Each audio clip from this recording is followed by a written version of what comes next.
অসংখ্য ধন্যবাদ। আজকে আমরা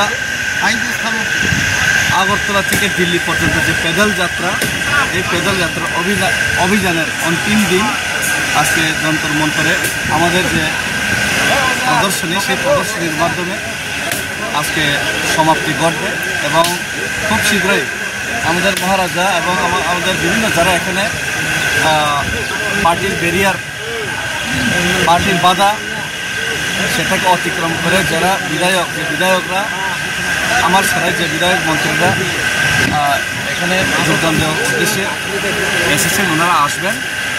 এবং আজকে খুবই দুঃখের সহিত বলতে হচ্ছে, এটা যে মুভমেন্ট সেটা কোনো পার্টির মুভমেন্ট নয়, সেটা ত্রিপ্রাসার মুভমেন্ট। কিন্তু আজকে আমরা দেখতে পেলাম আমাদের আজকে এখানে এলইডি স্ক্রিন ব্যবহার করতে দেয়নি।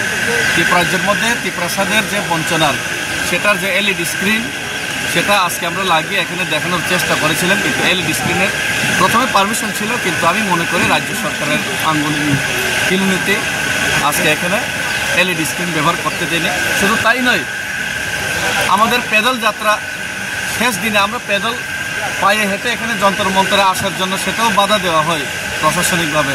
ওনারা পায়ে হেঁটে আসার অনুমতি দিল না এবং এরপরে ওনারা বাস ব্যবস্থা করবেন বলেছেন দিল্লি পুলিশ থেকে। সেই বাসটা ব্যবস্থা করার কথা ছিল, কিন্তু হঠাৎ করে ওনারা বাসও দিতে পারবেন না, পায়েও হেঁটে যেতে পারবেন না।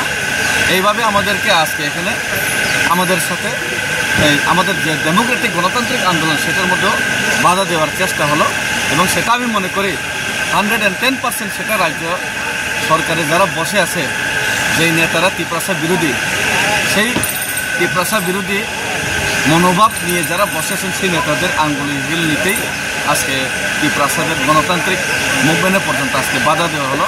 সেটা আমি ধিক্কার জানাই, সেটা আমি দুঃখ প্রকাশ করি এবং রাজ্য সরকারের এহেন এই যে নেতাগণের এহেন যে আমাদের যে কাণ্ড কীর্তি সেটা ত্রিপুরা রাজ্যবাসী এবং ত্রিপুরা কোনো সময় মেনে নেবে না।